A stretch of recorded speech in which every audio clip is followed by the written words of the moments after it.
Hi, everyone. Welcome to Foresight's Space Group. Really delighted to have Creon here aboard with us, and then the wonderful Mike Safyan. I think you are in for a treat. They did even pre-prepare with a meeting. I'm really, really excited for what you guys have in store for us. And Creon, take it away. All right. Well, I think maybe I'll just do a little bit of housekeeping before we start and wait for, hey, Mike. Mike, we have to get you to speak in front of this group, by the way.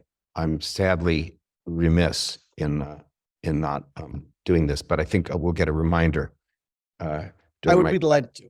During Mike Safyan's talk, we'll get a reminder. All right, good. Well, let's wait just another 30 seconds for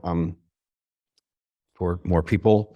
And then I will briefly introduce Mike, and then I believe that he has a short to medium length presentation. And then, since I know him and I've worked with him for years, I will ask the first few questions, and then we'll open it up to audience questions, and it should work out great. And by the way, Mike, how many times have you made presentations like this about space launch?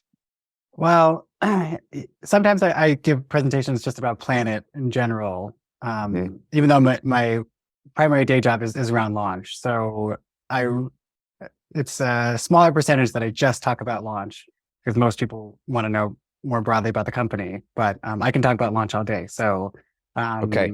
Well, yeah. We don't have quite all day, but we can. So let me just first give the personal introduction to Mike.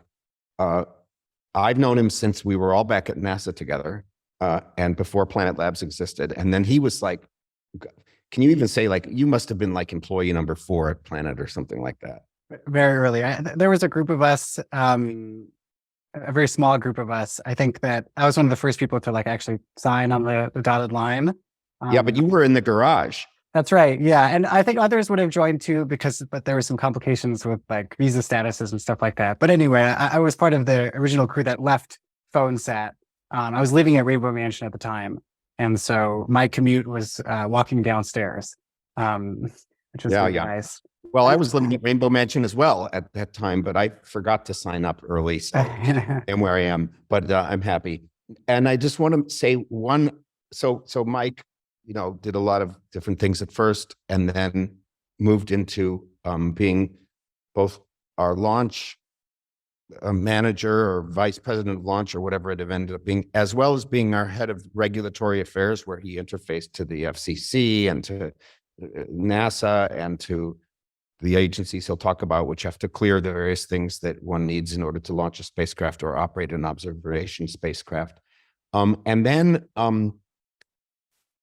I just want to say one more thing about Mike before you get started, which is funny, which is that he has many superpowers, but one of them, which is a secret superpower, which served us well in the past, back when we were a little more friendly with the Russians.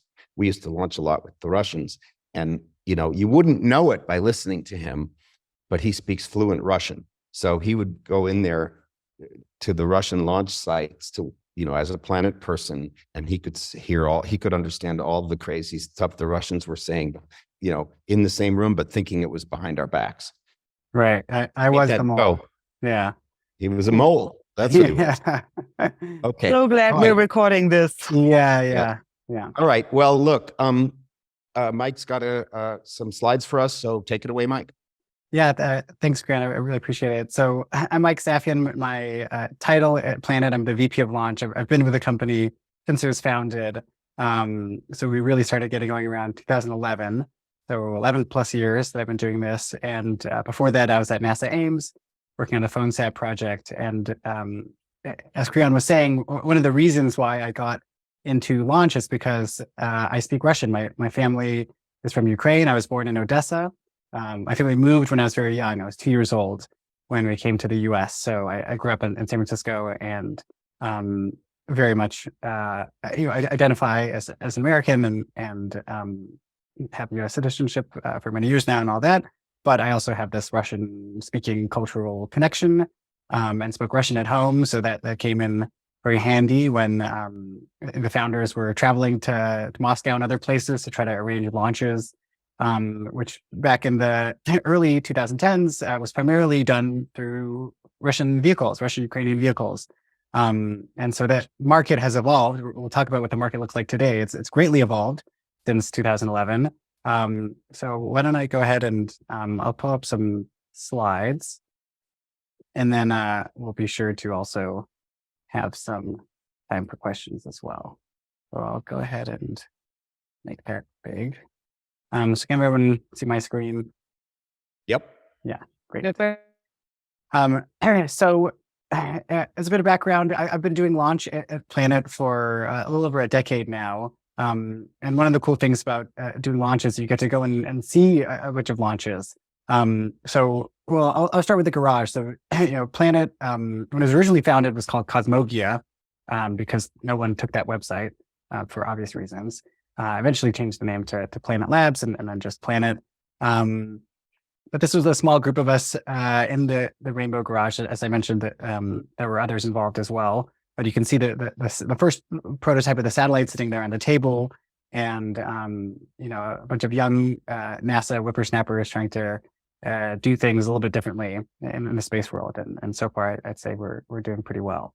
So I've seen Planet has launched over 30 times with about a dozen different rocket types and launch sites all around the world. So we've launched on a Minotaur C, on a Soyuz, on a PSLV, on Falcon 9. I've gotten to go to some of these launch sites, which is really cool. I think Baikonur is definitely one of the more interesting launch sites in the world, but Vostochny in Russia's Far East was another one. I think I was one of the first Western customers to go see a launch out of Vostochny, which was in December and incredibly cold. So I don't necessarily recommend it at that time of year, but that's when the launch was happening. So that's when I took it. So I'm going to talk about the main ways that small sats get to space. So I'm primarily focused on small sats and talking about LEO. There's all kinds of interesting activity happening in MEO and GEO and beyond Earth. That's beyond my scope of expertise. So I'll focus on small sats and LEO. But the three main ways that the satellites are getting to space right now is rideshare on a larger vehicle. So Falcon 9 is certainly the dominant force in the market right now, but Vega and PSLV are actively flying rideshare customers as well. And when launching on a rideshare, you can either do some sort of direct deployment, or the upper stage can do multiple drop-offs, or you can fly on a space tug. So companies like Deorbit, Momentus, and a growing list of others are trying to develop these space tugs, which I'll talk a little bit about. Why would you want to add that complexity? So the space tug, the easiest way, or the best way I've heard it described, is kind of like last mile delivery. So you can take advantage of a very reliable launch vehicle like a Falcon 9 or a PSLV, or to some extent Vega, and also the low cost per kilogram that you get from a bigger vehicle, but then use a space tug to get to your final orbit, because the vehicle, it's kind of like riding the bus. It's not like an Uber where it drops you off directly at your house. It drops you off at the bus stop, and then you want some sort of last mile transportation to get to your final orbit. So for some missions, they can accept wherever the rideshare drops you off. Other missions will use their own propulsion systems to get to that last mile, but that reduces your mission lifetime potentially. And others might rely on a space tug to do that for them. And I think that you needed the kind of low cost bulk rideshare launch to enable the space tug. Otherwise, it doesn't really make economic sense. We can drill. Quick little question. Yeah. Is the Fregat on the Soyuz considered a space tug, or is that?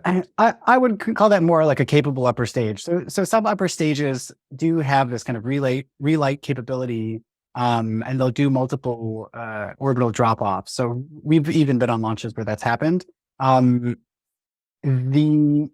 if you have a rideshare launch with over 100 small sats on a single ride, it's unlikely that even the upper stage, if it's very capable, would do 100 drop-offs, right? So in some cases, you really do want that kind of very targeted last mile delivery.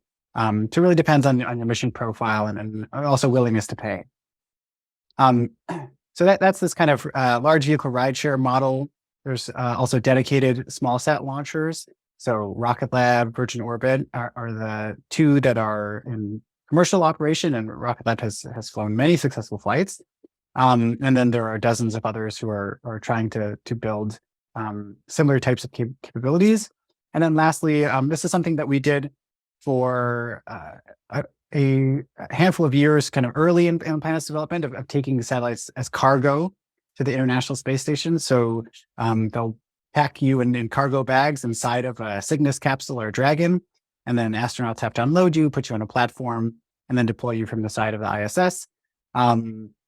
For a while, this was kind of like the easiest and most frequent way for us to get up into orbit. But there are limitations to the ISS orbit. You're at 52-degree inclination, I think it is, and a little bit below 400 kilometers. So some missions, that's totally acceptable, but you end up with a very short lifetime. And so for commercial operations, especially for remote sensing, you often want to be in some synchronous orbit, so completely different inclination. And so ISS, I think the SmallSat community has seen as a really useful test bed R&D platform for launch, but primarily folks are getting on rideshares or dedicated SmallSat launchers.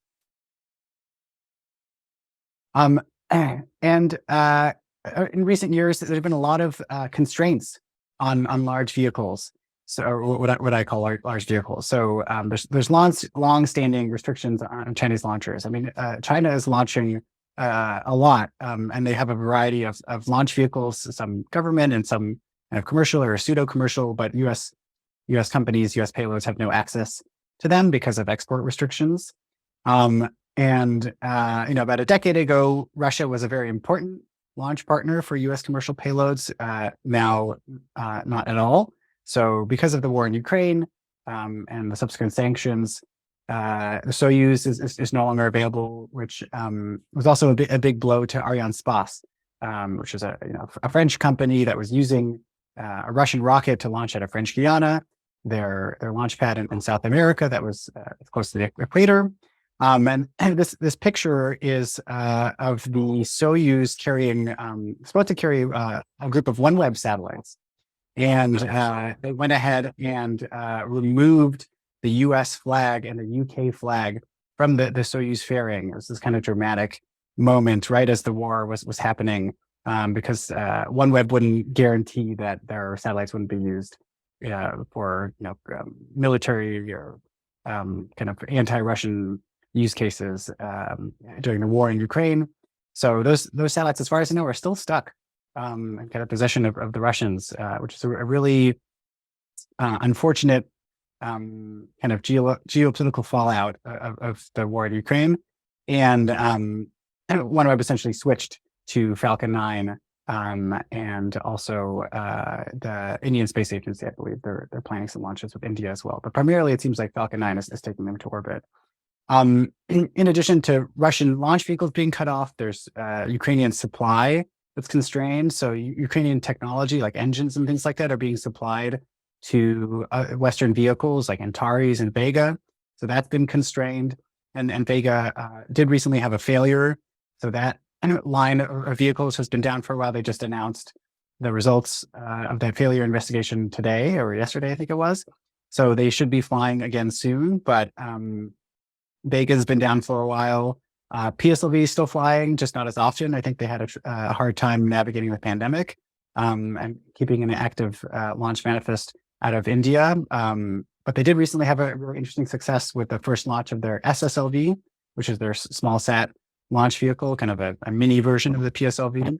But generally speaking, it's Falcon 9. It's the Falcon 9 transporter rideshare missions, and they also do rideshares on other launches like Starlink launches and other primary payloads that would accept rideshares. But SpaceX, are regularly launching, over 100 SmallSats at a time, which is really kind of soaking up demand in the market. Mike, I have one further question, at least to put a pin in for later. Yeah. That is, two actually. One is, do you see any upcoming serious competitors to SpaceX? And two is, speaking of satellites that are still in Russian hands, do you want to tell that story? Well, let me address the first question. I think that long term, there are some interesting attempts at trying to compete with SpaceX. I mean, on the like the big government dollar side, there's ULA with Vulcan, but more broadly speaking, I think Blue Origin with New Glenn, Rocket Lab with Neutron, potentially Relativity with their Terran system. So there are certainly there's some competition out there, but it seems like those folks are kind of chasing after Falcon 9, and soon SpaceX is already moving on to Starship. Right. So I think everyone is at least a generation behind. And yeah, we'll save the salacious stories for the end. A little bit more on orbital transfer vehicles or space tugs, as they're sometimes known. I think that in theory, it's a really nice service. Who wouldn't want an Uber directly to the doorstep rather than getting dropped off at the bus depot? But I think that in practice, when you look at the additional cost, so these are really rough numbers of what the cost comparison is doing a direct deployment on like a big rideshare mission, like on a Falcon 9, versus if you put yourself in a space tug on top of the Falcon 9. So not only are you paying for the extra mass of the space tug, because there's a lot of infrastructure that's needed to then move you to your desired final orbit and then deploy you. You're also paying for the cost of that space tug itself. It's a very complicated spacecraft. You're essentially nesting a spacecraft within a spacecraft. And so in some cases you could be paying 4 times more than you would. I've seen, and it really depends on how efficiently you fill out that space tug or what pricing is available and things like that. Anywhere from like 2 to 4x seems like the cost increase. So there's a big financial incentive to just use a direct deployment from whatever launch vehicle rideshare program you can get on if you're trying to save money. And then if you can't, and you're looking at other ways to get your final orbit, the space tug is an option, or you could just go directly with a small launch vehicle, like a Rocket Lab or some of the others that are being developed. So, which is also more price per kilogram, is it not? Oh yeah, and I'll show some of the price per kilograms in a later slide. So it's partially a financial consideration, and also I think we're also seeing learning curves with these space tugs. It's really hard, and you're basically building a satellite, so it's really hard to get these things right out the gate. So we've seen failures from some of the early missions from Momentus or from Launcher, which recently got acquired. But I think that it's being seen that it'll take a couple of missions before you really kind of perfect the art of the space tug. So I think long term, I think we'll have stable, kind of dependable systems, but we're seeing these kind of teething issues as new systems get developed. And the space tugs are not just a satellite; they're kind of a rocket too. Right. Yeah, exactly. And so, one of the early launches that we had with Planet, we had 2 satellites. We had Dove 3 and Dove 4 on a Dnepr launch. I think this was in 2013. And Dove 3 was deployed directly from the upper stage of the launch vehicle, and everything went fine. Dove 4 was inside of, was kind of like an early version of a space tug. It was a Unisat satellite from an Italian team. And the Unisat satellite ended up failing, and our Dove 4 satellite got stuck inside of that satellite. So to this day, Unisat 5 is up there. Dove 4 is inside of it. I think that if somehow it were to be deployed, Dove 4 would probably turn on and work. But these are the risks. With every link in the chain that you add as a potential point of failure. So not only does the launch have to go well and the deployer have to go well, but now you have to also require the space tug to function as well. So you're adding more risk to your mission profile. And some of these mission profiles, they can take months, especially if you're talking about doing some sort of LTAN drift. you get launched to a sun-sync orbit at 9:30, you want to be at 10:30. The space tug can drift you over anywhere from 3 to 9 months, depending on the mission profile. So that's a long time that space tug has to operate until you actually get to that moment where you can start your mission and get deployed. But you bet Dove4 would work, huh? So how long? I think so. How long has it been up there? Yeah, I mean, almost 10 years, but give it a few days to charge the solar panels. I think it'd be okay, but we'll probably never know. I think another thing that we're seeing with nano launchers is that there's been a kind of a big churn in terms of so many companies, organizations are trying to develop these. And so far, we really only have 2 that are kind of regular commercially flying. So Rocket Lab is very obviously in the lead with their Electron, but it's pricey. It's on the order of $35K per kilogram. And on a recent earnings presentation, their CFO and CEO said that Electron pricing has never gone down. It'll only go up. So competing with rideshare pricing in the $5 to $10 kilogram, $5,000 to $10,000 per kilogram range is not in their interest. They want the high-paying customers who really want that kind of like dedicated mission. Virgin Orbit and flight heritage. Sure, exactly. Yeah. I mean, I think at this point, it's safe to say Electron is one of the more dependable vehicles in the small class. They've had their share of failures, but I think broadly speaking, it's relatively dependable. And they have the advantage that they have their own launch site in New Zealand. They have a new launch site in Wallops on the east coast of the U.S. So there's a lot of flexibility in terms of orbits and kind of national security concerns they can address. Virgin Orbit, a little bit more expensive, $40K per kilogram based on publicly available pricing. They just had a launch failure, so they're still recovering from that. So it's a tough business. And so despite dozens and dozens of companies saying that they're building these vehicles and they're going to be ready to fly very soon, we're just not seeing that available at this point. If you had to pick up the phone today and buy a dedicated small launch vehicle, Rocket Lab's your best bet. I'd say Virgin Orbit's probably number 2, but new vehicles are slowly coming online. It's just taking way more time than I think that folks would like. So SSLV just had a successful second flight out of India, which is a really attractive price point. It's just adds some complexity to export your satellite to India. It's not the hardest country to export to, but it does add some complexity. Firefly had a partial success of their second flight. Astra had a few successful flights of their Rocket 3, which they've then pivoted to building out Rocket 4. So it remains to be seen when that vehicle will be ready and commercially available. ABL had a maiden launch that failed, but I'm sure they'll bounce back and try again.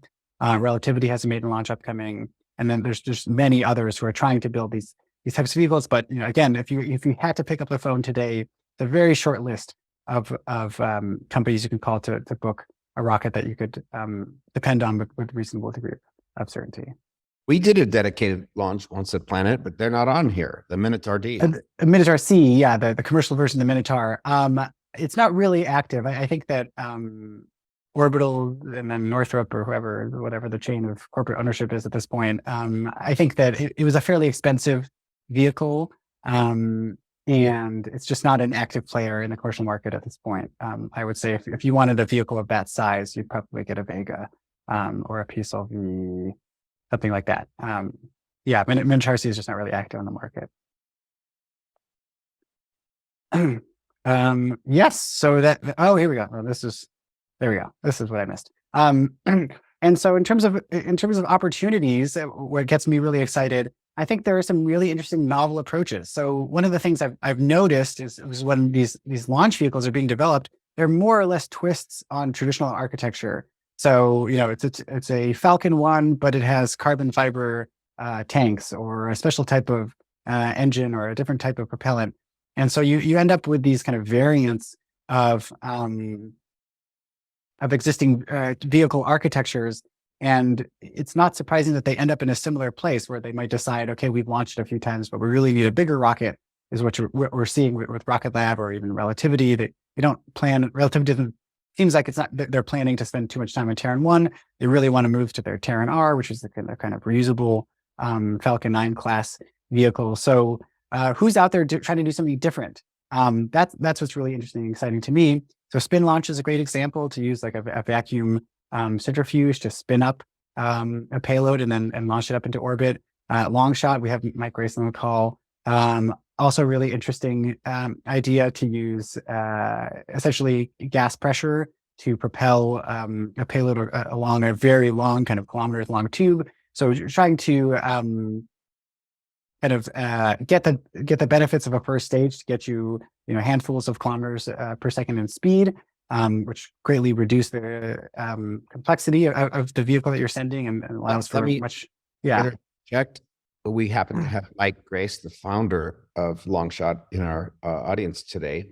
A great honor, and we will be getting him to talk about Longshot in detail at one of our future meetings. And I'm not sure if we've ever had anyone from Spin Launch, but we could probably spin that up. And okay, thanks. Yeah, I think these novel approaches are really interesting. Other things that I look for, I think, just generally more reusability. I think we're seeing companies trying to do that. I think that's a very hard problem, but long-term probably key for success. There's other, you can go the complete opposite direction. So Astra typically will talk about building very low cost and expendable, whereas most vehicles end up somewhere in between. So you kind of get the worst of both worlds, where it's kind of high cost and expendable. Low carbon footprint propellants, I've seen some companies talk about that. The emissions from some of these different rocket launches are generally like drops in the ocean with the amounts of launch that are happening worldwide, even today. But if you project in the future and how often we're launching, that might be more relevant. And then, I think the Gorilla. Mike, let me say one thing about that, because I recently was engaged to look into this emissions question. I think it's not just that with more launches, it's going to be more relevant. I think that it is, arguably, unfortunately, the case that with all the panic around climate change, people want to be seen as doing something. So they're going to put restrictions on rocket launches, whether it makes a difference or not. Anyway. Yeah. And then I was going to say the gorilla in the room is Starship. I mean, if you have a vehicle that's that big and reusable, and you can start to lift these constraints. I mean, the whole reason why the CubeSat ever existed was because launch was so expensive. So you have to cram everything into this miniaturized little box to try to get the best bang for your buck. But what if you didn't have to do that? What if you didn't have to have massive volume as a constraint, and you could start building satellites that were more geared towards Starship? And that's, I think, a really interesting paradigm shift from the way that SmallSats have been designed up until now. And finally, other uses for upper stages and space tugs. So kind of multi-utility missions. So, you have a space tug that deploys a bunch of satellites, and then it goes and picks up a piece of debris and then brings that back down. These are kind of still farther out types of applications, but I think it gets really interesting to think about what we should be building towards. Or you could have space tugs that after they're done with their mission, they become comms relay nodes or fuel depots. Once you have, it seems a shame to build a multi-million-dollar, very advanced spacecraft to then use it for 10 minutes or a couple of months at most. It seems like we can be doing better at utilizing these assets once they're up in orbit. So that's the prepared portion. I can go ahead and stop sharing, and Kriyan, we can do some Q&A. Yeah. Let me start, and then people can maybe if they feel up to it, type their questions into the chat, and if not, just cut in if there's no questions in the chat. I have a couple. One is, first, let's go back to the salacious Russian story, if you care to tell it, and maybe even the salacious Rocket Lab story, if you care to tell that. That might be a little more sensitive. Oh, I'm not even sure which one you're talking about. Well, I'll tell you. So Flock 2K, we had 48 satellites on a Soyuz. This was in, I want to say 2017. We integrated 48 satellites, put it on the upper stage, and launch went well, deployments went well, and we're sifting through all the data, and it turns out that we only see signals from 47 satellites. So the question becomes, what happens to that 48th? And despite our best efforts today, to this day, it remains a mystery. When you look at the telemetry, or at least the telemetry provided by the Russians, it shows that the signal to deploy that 48 satellite was successfully sent. Unfortunately, there weren't any cameras, so we couldn't visually verify. So it's possible that the satellite got stuck inside the deployer. It was also very strange that Spire, one of their lemur satellites, ended up in our orbit. So this is one of those situations where the upper stage was doing multiple drop-offs. And so Spire was supposed to be in one orbit, we were supposed to be in another. And somehow through all this kind of confusion, we ended up with 47 doves and a lemur, whereas we expected 48 doves. So most likely the satellite was just stuck inside the deployer, but I don't know. You start listening to rumors and things like that, it just gets very complicated to try to discern truth out of Russia. I'll just leave it at that. Oh, so the salacious, you cut me off if I'm revealing too much here, but the salacious Rocket Lab story that I was going to talk about was, didn't we have some early contracts with Rocket Lab? And as you say, the price has never gone down, but they tried to yeah, I don't fault them for that. I think that we were really excited about Rocket Lab. We still are. We think they're a great launch partner. I think that when they were first thinking about how they were designing their launch vehicle, they had a certain cost model and a certain price point, and we talked about a launch deal for a certain number of launches, a certain price point. But this is very early on. This was years before they even launched their first rocket. So I think that what launch companies ultimately find out is that it's way more expensive. It's way more complicated to launch these things. And it doesn't make sense for us to hold on to a price if it's going to drive one of our vendors out of business. So Fine. I think they came back with a more mature understanding of what their system was going to cost them to operate. And we had to, renegotiate some terms. But I think, the broader trend is that it's really hard to remain profitable and continue to grow just launching small rockets. I think what we've seen from Rocket Lab is they're acquiring all these other space systems companies like reaction wheels and solar panels and mission software and stuff like that which is driving most of their revenue at this point. Right. So and similarly, even SpaceX, like they couldn't just do it with Falcon 9. They did Starlink. So you start in the launch business and you end up in the satellite business. Rarely the other way around. Yeah. Okay. Yeah. We're not going to go into the launch business at Planet. But we would, okay. So I have two more questions and then we can open it up. So if I happen to know that there are some people on this call, for instance, Mike McCulloch and Sonny White, who may be wanting, both, I'm glad to see you both. And Sonny, we need to get you to give a talk for this group too, if you have the time.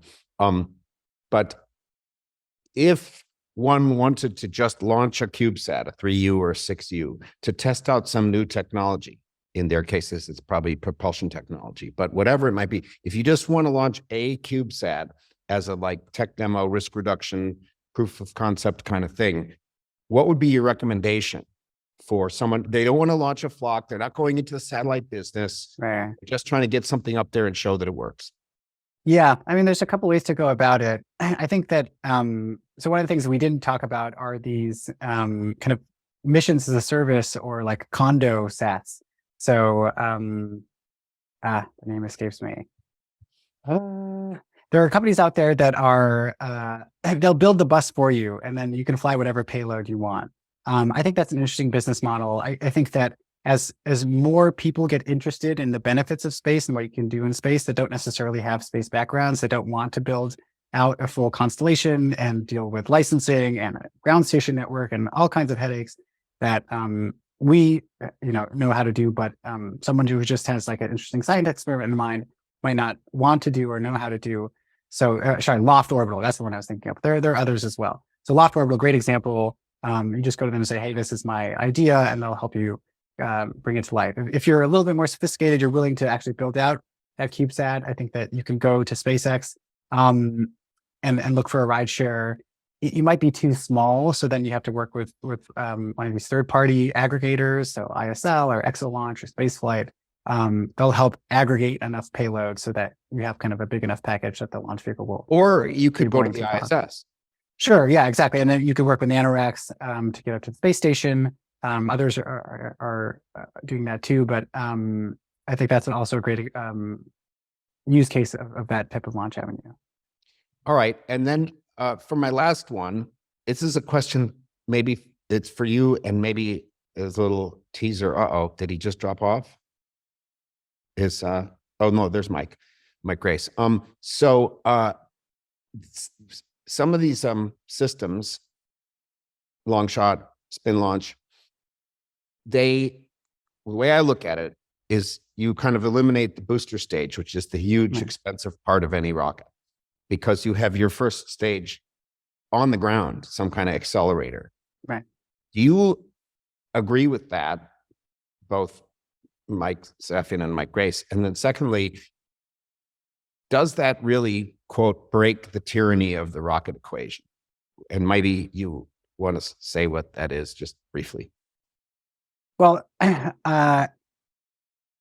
so I think the added challenge of those types of systems is that it imparts different environmental forces compared to a traditional rocket approach. Sure. So there has to be some kind of nuanced design and manufacturing. I don't think it's impossible. It's just requires a little bit of a different type of thinking with how you design a satellite. Yeah, getting rid of the first stage, I think that's right. There are other ways that folks attempt to do that with air launch, like Virgin Orbit Launcher 1, or with some of these balloon launch ideas that have been toyed around with but never really got far.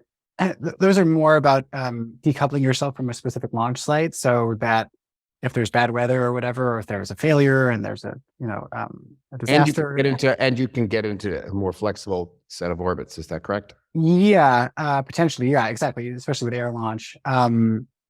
So I think that, and there's so many different approaches. The question is, what is the value? What do you get out of that? So, if I have to add a whole other kind of airplane carrying system so that I don't have to wait a day or two for a launch, is the value of that worth all of that investment and additional complexity, or is it okay to just wait a couple of days for the weather to clear and then you launch with a cheaper system? So I think it's a question of value. So in my mind, I think that there is a lot of value to be gained from these kind of high kinetic on the ground approaches. And just generally, I'm just a little bit tired of seeing the same idea with a little twist. So it's really exciting to me that the folks are at least trying novel approaches. And I think that's a better thing for the industry long term. Cool. Mike, you have anything to add?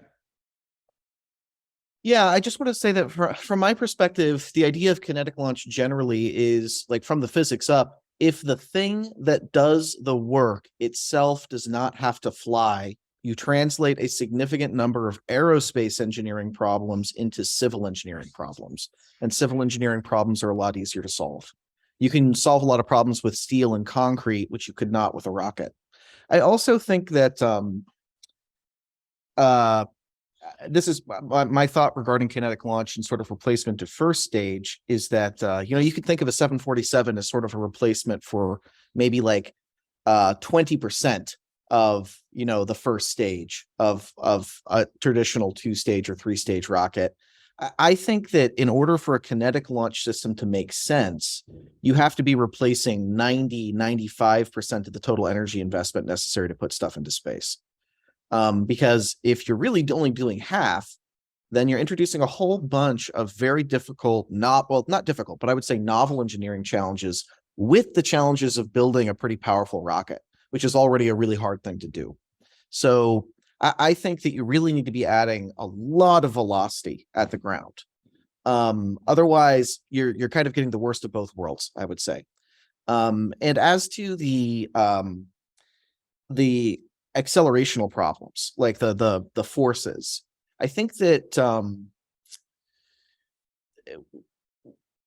a way to think about that is that your phone can tolerate about 900, 800 Gs. Surface mounted electronics are pretty good at that sort of stuff, and that's before anybody injects epoxy into anything.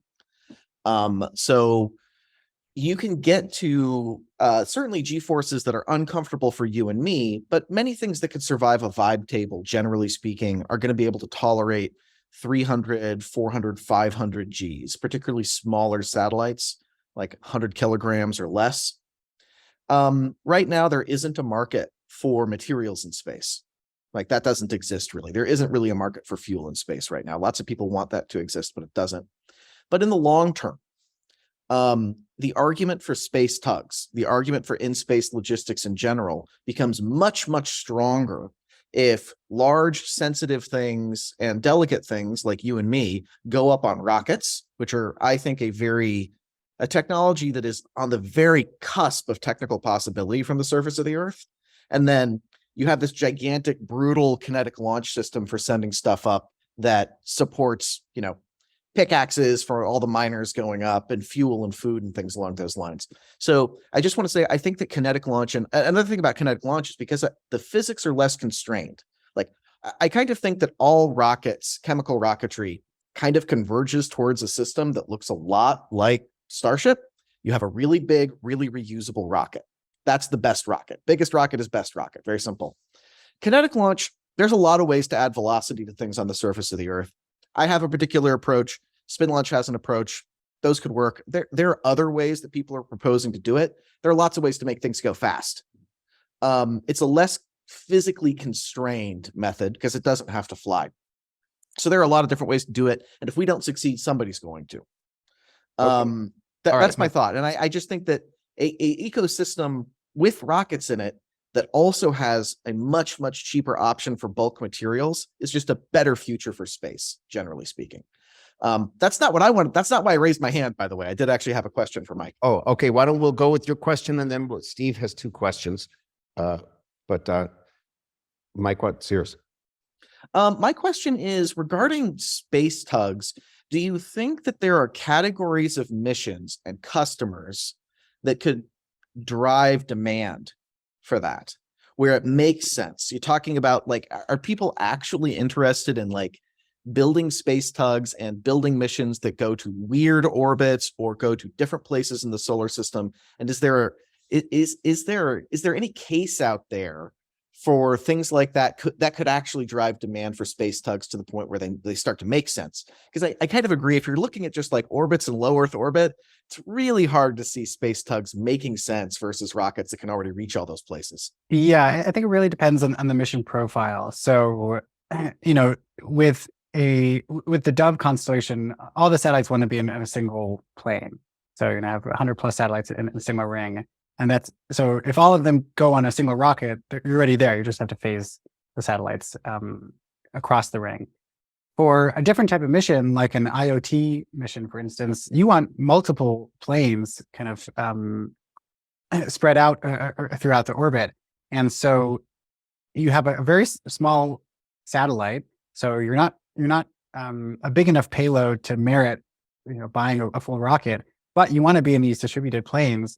And you might not have a lot of room for onboard propellant and stuff like that. So how do you get there? I think that's a great use case for a space tug, because you can take advantage of the propulsion capability and the drift capability of the space tug to then drop off 2 or 4 at a time as it drifts across RAM. Okay, fair enough, but that's also the business case for nano launch.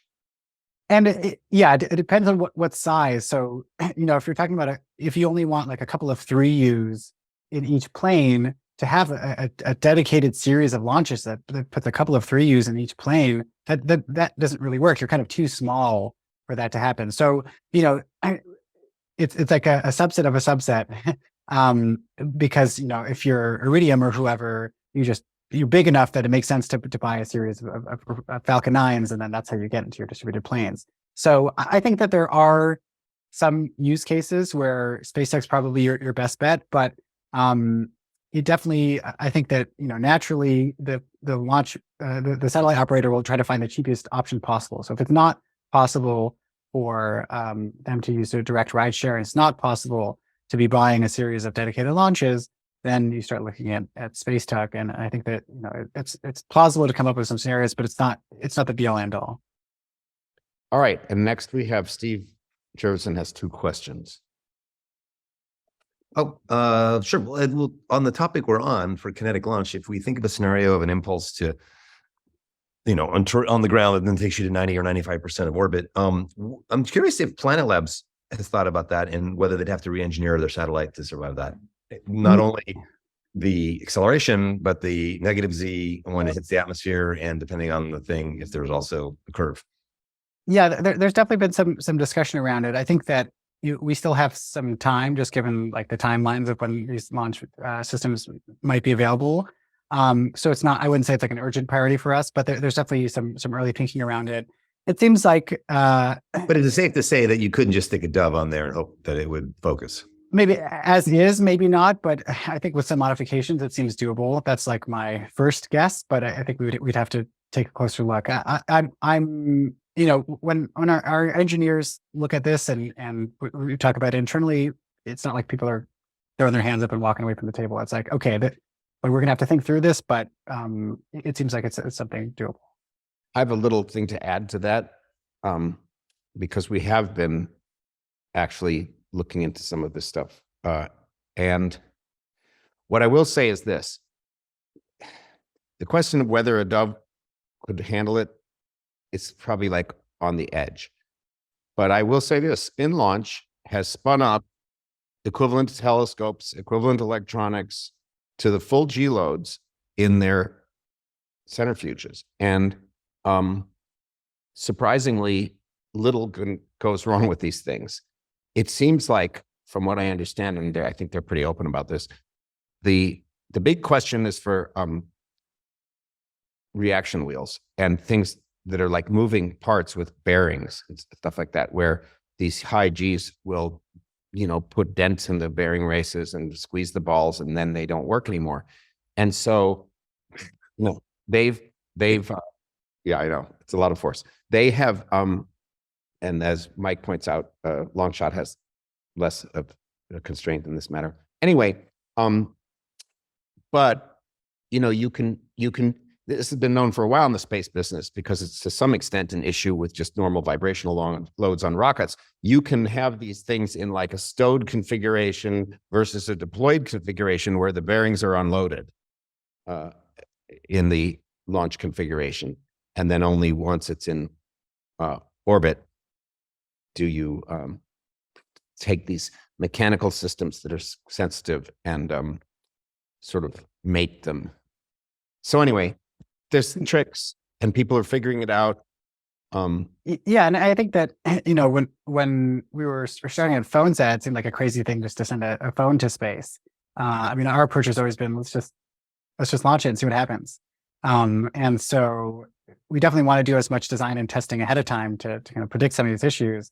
But I think through a series of some test launches, we would get there. So again, I'm not afraid of that scenario. I have full confidence in our teams and various other satellite teams to figure these things out.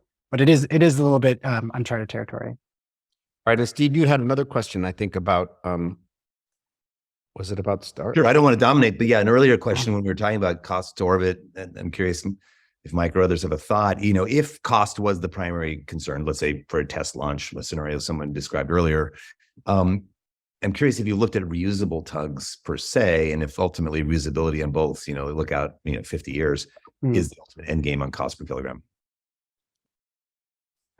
Cost per kilogram definitely is a huge factor for us. I mean,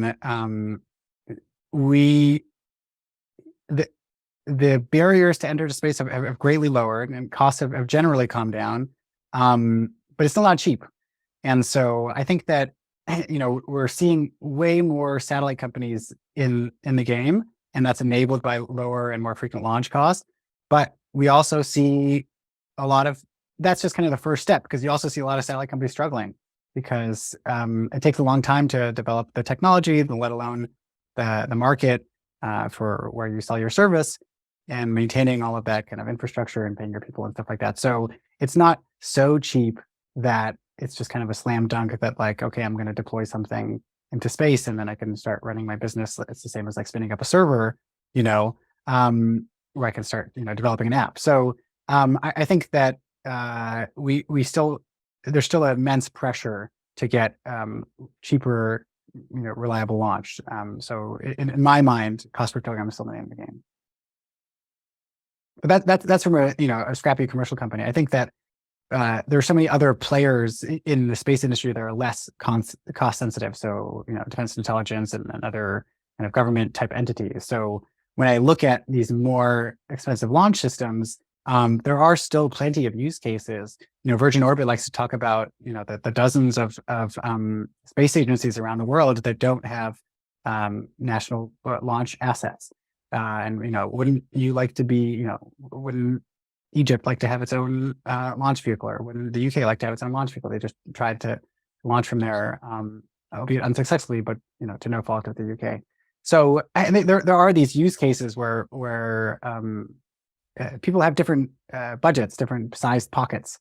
So from a commercial standpoint, I definitely think it's a price per kilogram game, but there are other use cases that are willing to pay for these kind of dedicated services because they have way bigger budgets. And from their standpoint, it's still way cheaper than whatever the alternative was. I want to say something that relates to what you just said, Mike, and that is that you alluded to this, but I think it bears repeating. A lot of people, engineers and space enthusiasts, want to do space technology, whether it's new launch systems or satellites or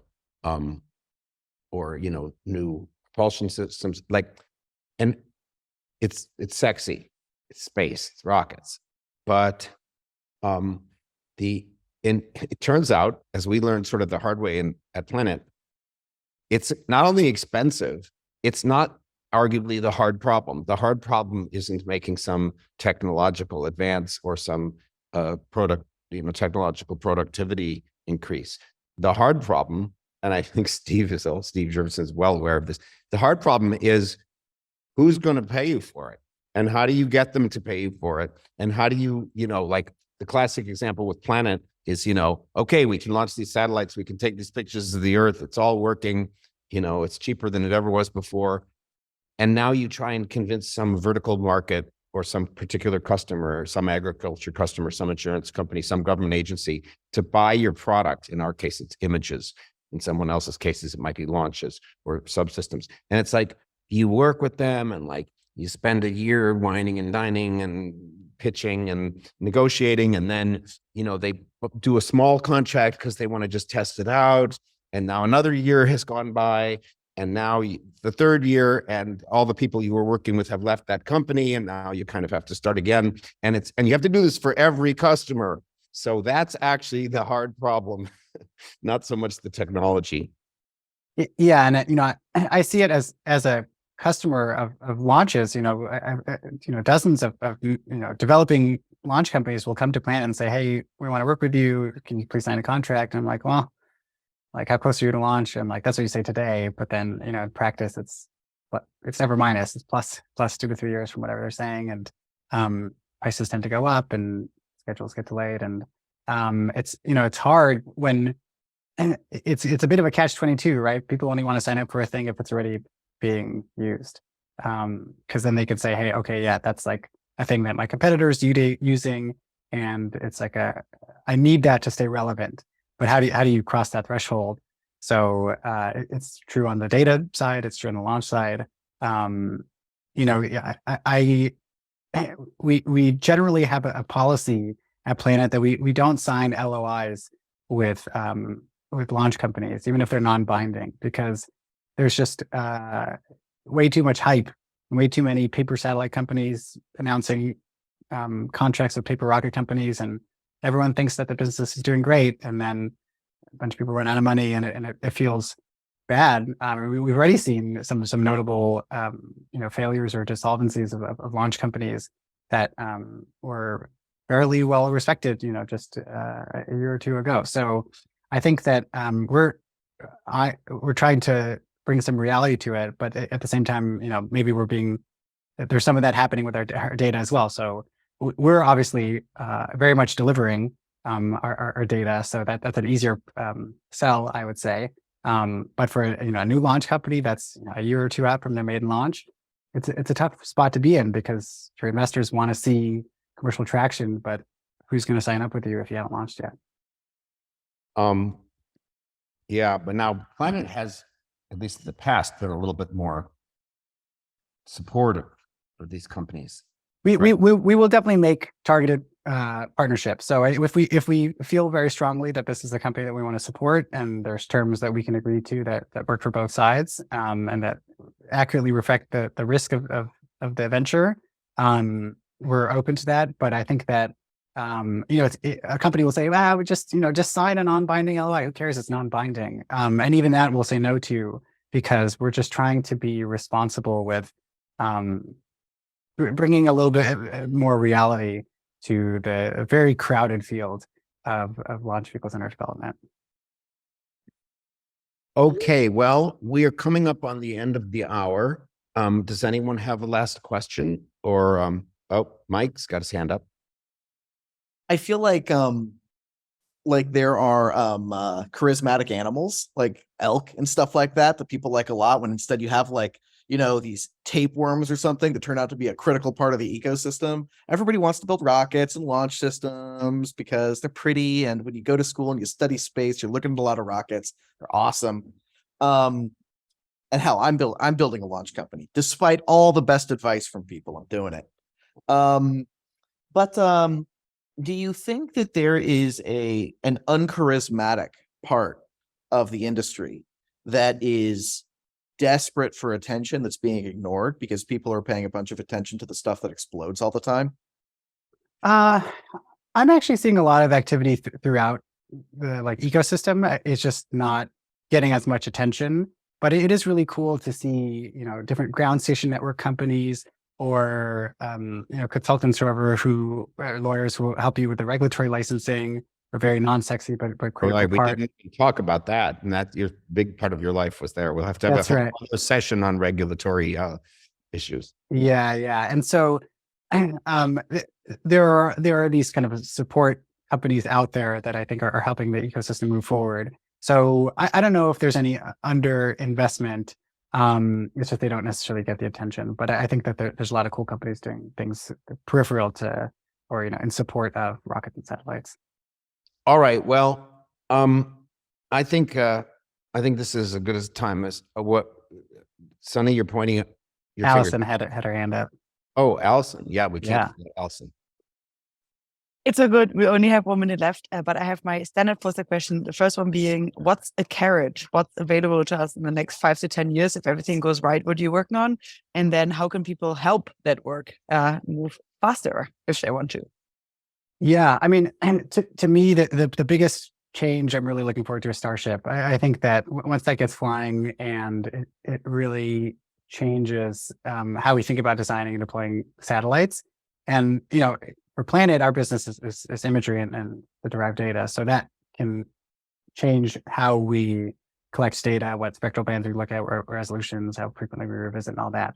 So I think that having these big vehicles be more accepting of small sats, which happened about a decade ago at relatively low pricing, was a step change. I think Falcon 9 coming in and doing rideshare at $5,000 per kilogram was another step change. Those prices are slowly creeping up due to inflation, but generally speaking, they're still on the low end of what's out there. And then I think, once Starship really gets going, and I don't think that their main focus will be small sats, but at some point they'll be able to accommodate small sat needs as well. And then everything changes. And so, I think that, and we can't just rely on SpaceX. I think it is good that there's competition in the market, and that there are others who are trying to do similar things. So I think that the ecosystem is very healthy. I'm really excited for where this goes.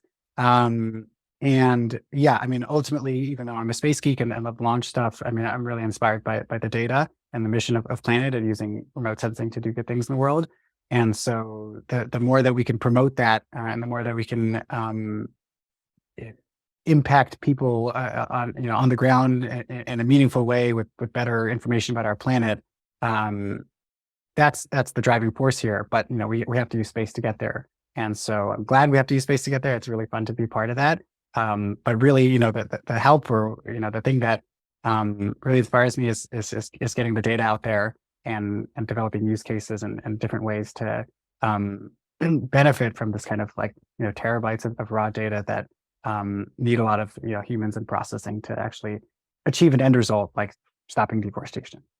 Well, and let me elaborate on that, which is thanks, Mike. This has been a great show. And yeah, people want to know how to help.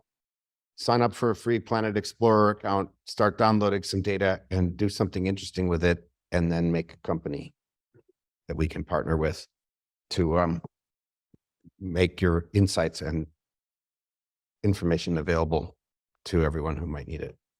You're here. All right. Thank you, Allison. Thank you, everybody. Tell your friends about this. Thanks, guys. Tell your friends about this group, because we'd love to have more attendees and more questions. And see you next time. Thanks, Graham. Thanks, Allison. Bye, everyone.